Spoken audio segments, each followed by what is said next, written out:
Hi everyone, welcome to another weekend review. It is Saturday, April 6th, 2024.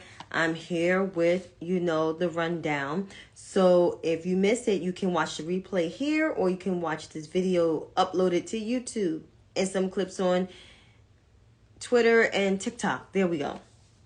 So I always start off with the COVID numbers because we're still in the midst of COVID. So according to the World Health Organization, WHO, the number of cumulative cases in the entire world is 775,132,086 as of March 24th. Now, in terms of the death toll, cumulative, we have 7,042,222. Now, let's go to the US of A real quick right here. I'm going to actually start with the 7 last cases within the last 7 days here. It went down to 614. It was in the thousands weeks ago. Now it went down to just only 614. Oh, actually, that's the death toll. Excuse me. Number of cases. Sorry. Within the last 7 days. There's no data available. But we still have over 100 millions of cases. Now, in terms of the death toll, it did go down to 614. But overall, we still have the highest number. We're at 1,183,372. So the number of cases of COVID, they're still high. And the number of death toll, we're the highest. Along with Brazil, who is right behind us, and India, who is right behind us. Over 500,000 people dead in those countries, but we have the highest. And keep in mind, the United States is only 4.2% of the world's population. That is a fact. Now, in terms of the number of people that are vaccinated, the percentage of people that completed the vaccine series is at 70%, while 36% of the 70% received at least the first dose of the vaccine, including the booster. Well, actually, the booster shot. The booster shot. But overall, we are at 70%. And at least one booster, we had 36% in the United States of America. That is actually not high. Because if you look at the percentage of countries that are vaccinated, Chile got the most people vaccinated, followed by Singapore and all these other countries. Yeah. Actually, no, excuse me. Completed the vaccine series. We're still not as high. We're like, what, the 5th on the globe? How many? We're not even in the 10th percentile. So that's sad. So yeah, COVID is still among us. And I encourage people, let's get that 70% up to 80, at least 80%, so we can be in the clear, because 30% of this country is still not vaccinated. And summer's approaching, things could change. And of course, the fall, you got the flu season, that's cold season and flu season. So people need to think wisely. That's all I'm saying. Before you infect others with your cough and your droplets. Just saying. Now on to other things. So, of course, we're in the midst of the 2024 election, basically in the general, because we got 2 candidates. Of course, according to polls and according to commentators, the vast majority of this country don't want these candidates. Yeah, that's the thing. But it's just like they are the candidates.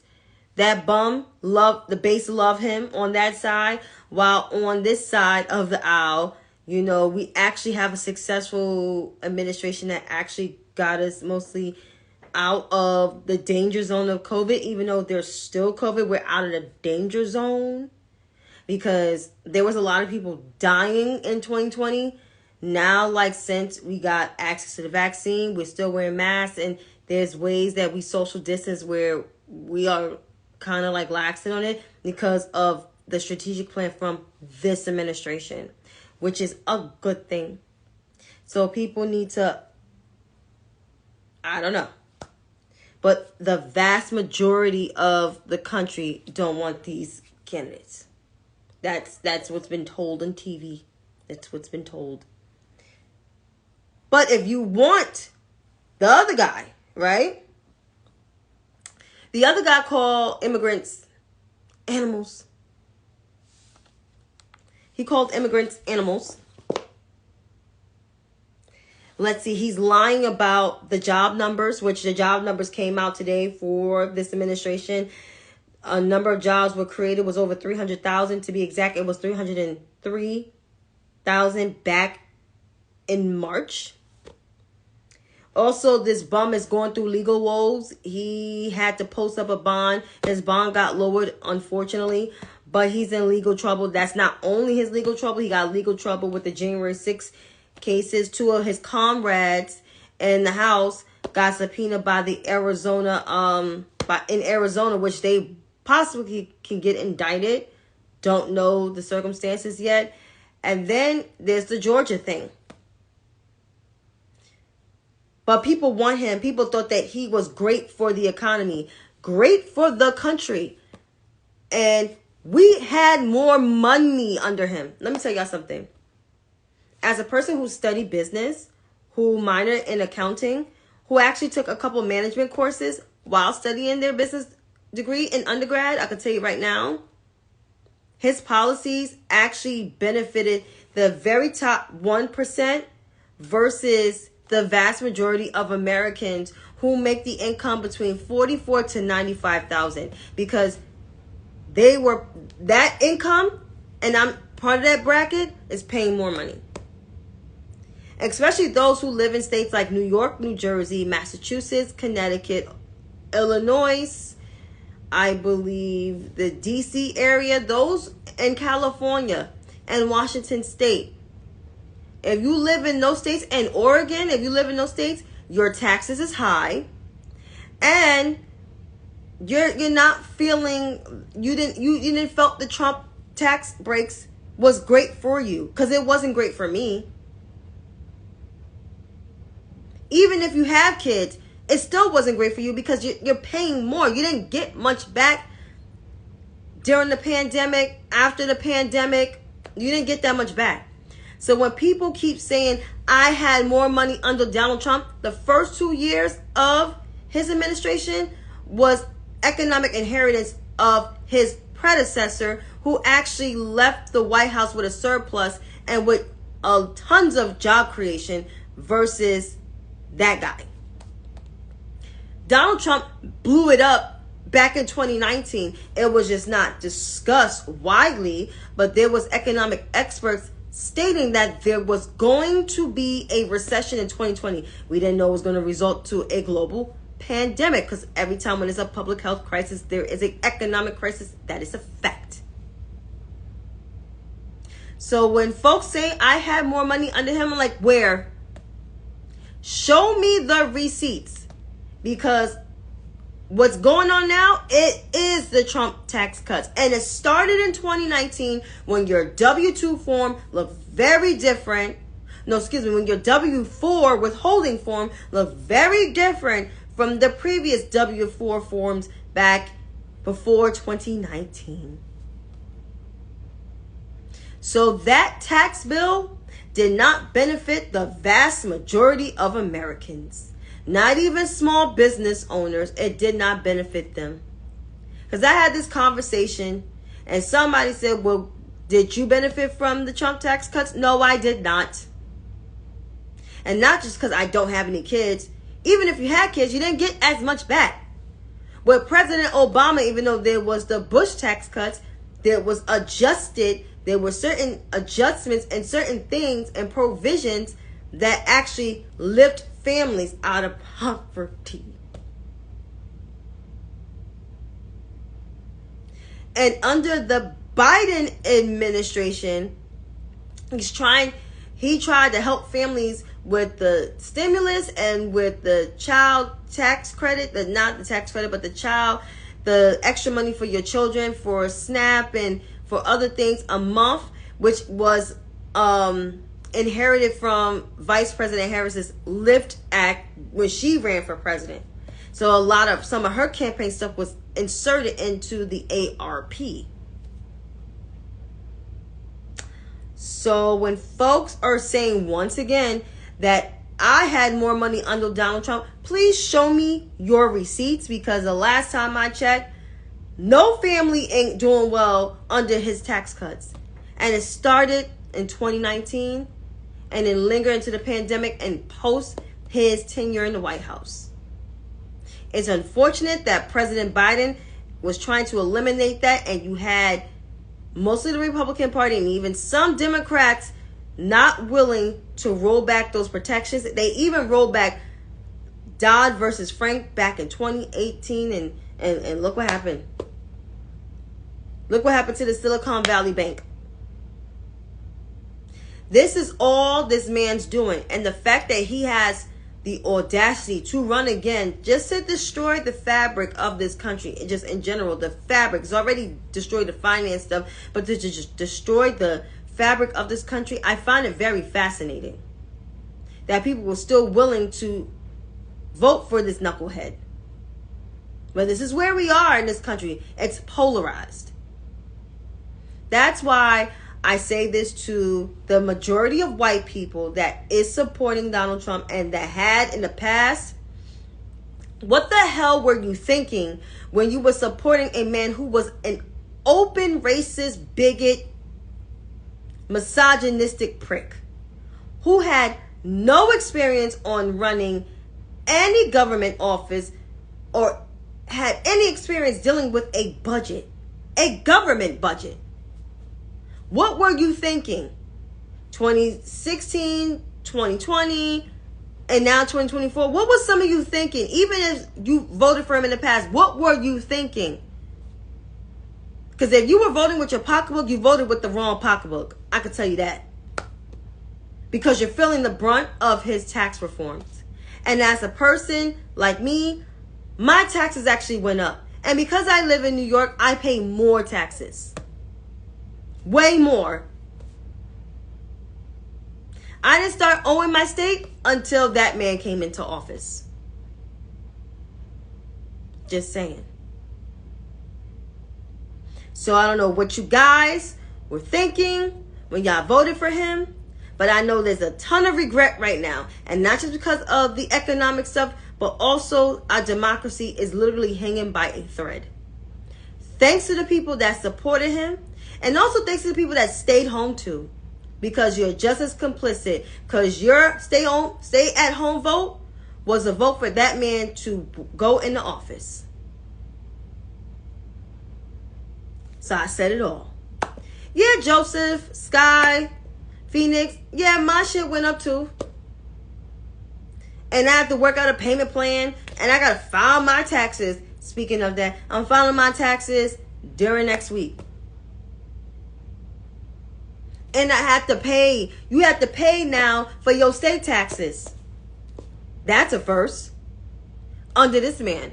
That's why I hope Democrats, as a strategy, if we do get the House, which you're going to get the House, but if we still maintain our majority in the Senate and keep the White House, Democrats will have the leverage to work on a tax bill that will lift Americans out of poverty. I think the president and the vice president, they both want to do that because clearly they're on the same page when it comes to helping the American family. That's my advice to them. Work on a tax bill that will not just only lift Americans out of poverty, but ease them down on the taxes they owe to their state, to probably cancel that debt. Honestly, they need to cancel that debt like they cancel student loan debt. And which hopefully they cancel mine, God willing, which they are, hopefully, prayerfully, because my loans are eligible. And to pretty much give families extra money. Give them extra money every time when they file, so they can stay out of poverty. That's my guesstimation. I know I went kind of long on this, but I needed to say that because, like, I need to say that. And I talked a little bit about the disenfranchised Republicans, but I need to say this to them too, because first of all, we don't need your advice.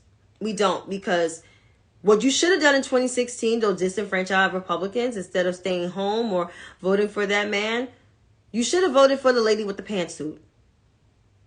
Y'all didn't want to. Y'all thought she was a liar and everything. And look now. Y'all got to deal with your party. Your party is tainted. And it's going to be forever going to be like that for a long time. The Republican Party is now seeing what they have sowed.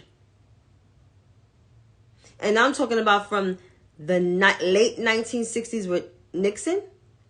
Ford was dumb. So I'm not even counting him. With Reagan. And even the Bushes. What they ingrained in your party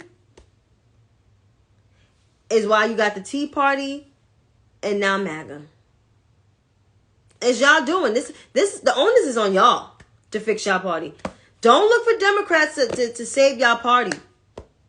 And for those gullible ass Democrats, especially some of those ones that are moderate or I care about democracy, let the Republicans clean up their own mess. They made that mess themselves.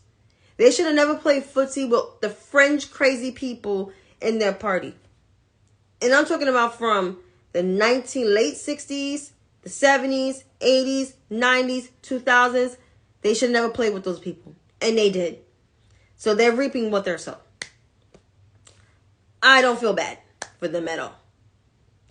Even though a two-party system is healthy, but they can get their shit together. They don't need our help. They don't need my help as a Democrat. Let them do that shit themselves. Now, I talked about that. And I talked about the job report, which is good. You know, I'll leave this message for last because it's going to be a long-winded one. But I need to go into the two black men that seem to try to, I don't know, want to be the voice for black people or want to be the only black one. I'm talking about Emmanuel Acho and Leonard Larry McKelvey. Let me start with Emmanuel. Emmanuel said some stuff about, what's her name? Angel Reese, after her team lost this year to the same team they played last year that they beat. And she was basically expressing how, you know, even with the things that she goes through, she doesn't feel like people stand up for her that much. And she was sympathizing how she felt. And of course, Emmanuel had to come in with his white adjacent, because that's what it was, white adjacent, and just white catered nonsense. And my thing is, no one needed your say or your reaction. It wasn't needed. And then you did a video the next day. People talking about they respectfully disagree with me and I took their... No, people was telling you, what the fuck were you thinking? Are you that dumb? Like, you always try to, like, I don't know, play the fence and try to make white people feel comfortable. Dude, you look stupid when you do that. You do that shit all the time. That's why people like me don't fuck with you, because you do shit like that all the time. And that's about to be the same for Leonard Larry McKelvey. He criticized DEI. Did he have some critical points? I guess he did. But why I can't take Leonard Larry McKelvey for face value? Because this man literally sit with the ops. He was smiley face with Nimrata Nikki Haley. He was having a chummy conversation with the guy who ran for governor on the Republican side, when he is one of the people that incited and encouraged people to incite an insurrection on January 6th. He just keeps sitting with the ops so much to the point where, like, how can I take you for face value? How can I take you for face value to represent us as black people? This is why I say this man is a bum. He ruined New York radio for years to come. And he's not invited to the cookout. I will not want to be near that man. Even if I visit Somerville, Monk's Corner, I don't want to be near that man. So, black people, If you want to defend Emmanuel and Leonard, go ahead. But this one here, I will not. I will not defend people that will tell on me, or how should I say this, that Harriet would have left behind. I'm not. Now as I end this, or should I end this? Because I really want to say something. It's something that I want to say. Oh, Candace Owens. You know, Candace Owens got fired from her job from the right-wing side of the media. So now she's trying to find her way back into the black community. We don't want you. We don't need you. I mean, Roland Martin said it all that needs to be said. But I just want to add my 2 cents into this. Candace, you was tap dancing and shaking that ass for a man who never wanted to be around black people, but find it convenient to have black voices like yours and Melissa's and Angela's voice to discredit black people at all costs. You sold us out to the woods and to the bigots in the woods. So now that they rejected you and your edges, you want to come back home. No. We don't want you. We don't want you up this way. So you can stay with that husband of yours, raise your child, do whatever. I don't want to be part of it. I don't want to accept you because I don't care nothing about you. I always thought you were dumb. You're strategic, but you're not that smart. You don't know how to communicate policy, but people actually listen to your dumb ass. And for those who are listening to her, I think you guys probably want to like cleanse yourself. I don't know. Pick up a book, because this woman is clearly lying and she's a grifter. She's not fluent in politics or the structure of how government works.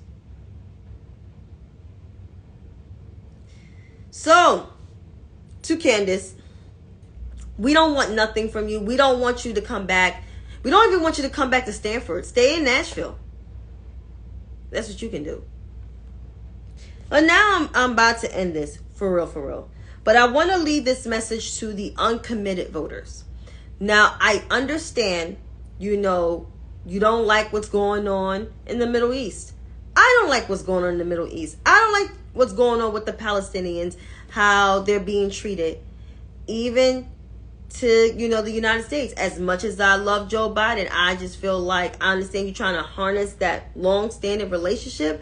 But at some point, it's time to pull out the guns. And not in that way, but you need to let Netanyahu know, like, you can't do what you do and think it's okay and think you're not going to suffer any repercussions. But that's neither here nor there. But like I said, I want to say this to those who are upset of what's going on. To the uncommitted voters, this message is for you. Now, I understand, everything that's happening in the Middle East and the way things are being handled. It's crazy. This whole conflict is nuanced. But if you think that Donald Trump, and I'm not saying this to be an asshole, I'm saying this because I'm being real. If you think Donald Trump being under his leadership will help solve the issues in the Middle East, you got another thing coming. They actually want to wipe out Palestinians, which I think that's nuts when Palestinians actually been there before the Jewish people. But he wants to see Mosul Netanyahu win than even the Jewish people. So this shows right here that Donald Trump is for self and for self gratification. He does not care about the lives of people, not even here or around the world. So you guys need to think about what you guys doing. I understand it's a protest vote, But you guys need to really think clearly, because another 4 years of him will ruin this country for a lifetime. It already ruined this country for the next 10, 15, possibly 20. But putting that man back in there will ruin this country for a time to come. So you guys need to think about the things that you're doing. And to the white ones in that movement, if I were you, I would stay out of that movement. I would cheer from afar, because the more you come in there, the more you will wreck the movement and the significance of it. That's all I got to say. But you guys have a wonderful night. Peace, deuces, and stay moisturized.